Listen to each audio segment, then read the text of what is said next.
Dahulu Allah Subhanahu wa Ta'ala pernah mengutus iblis untuk menemui Nabi Muhammad. Iblis pun terpaksa menuruti perintah Allah itu.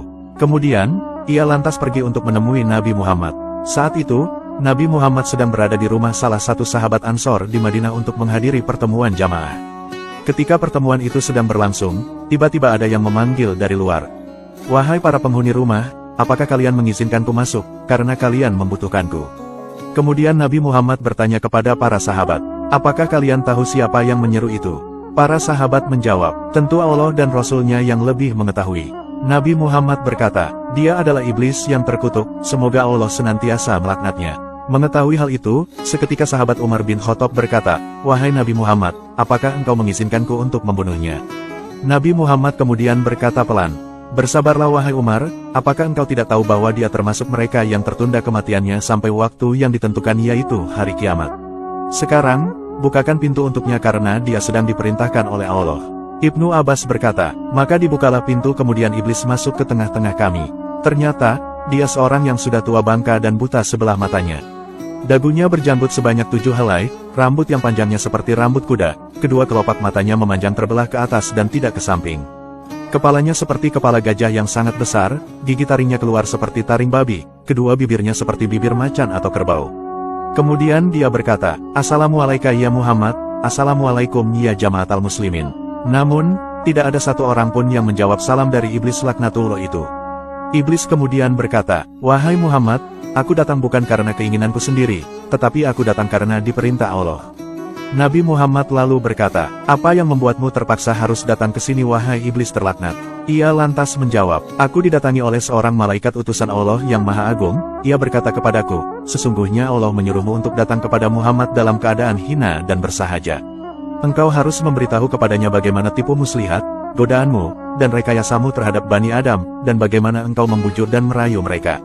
Engkau harus menjawab jujur apa saja yang ditanyakan kepadamu. Jika engkau berbohong sekali saja dan tidak berkata benar, niscaya aku jadikan kamu debu yang dihempas oleh angin dan aku puaskan musuhmu karena bencana yang menimpamu.'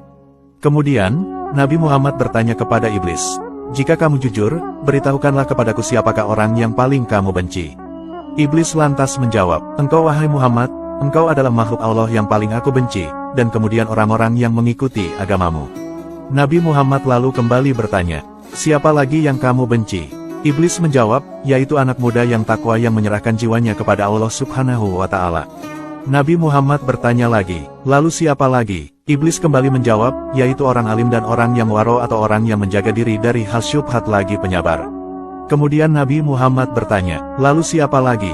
Iblis menjawab, 'Yaitu orang yang terus-menerus menjaga diri dalam keadaan suci dari kotoran.'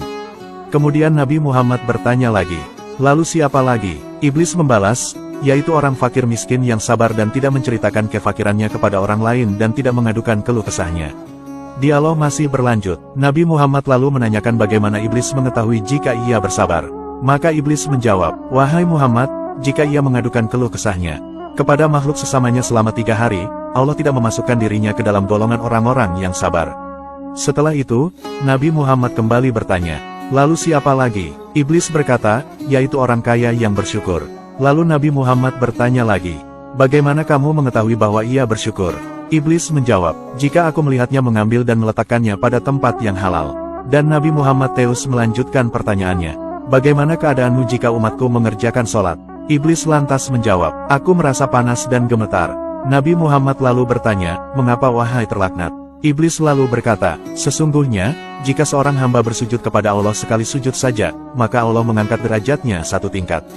Jika mereka berpuasa, maka aku terbelenggu sampai mereka berbuka puasa. Jika mereka menunaikan haji, maka aku menjadi gila. Jika mereka membaca Al-Quran, maka aku meleleh seperti timah yang meleleh di atas api. Jika mereka berzakat, maka seakan orang-orang yang berzakat itu mengambil gergaji dan memotongku menjadi 2 bagian.' Nabi Muhammad lantas bertanya, 'Mengapa seperti itu wahai iblis?'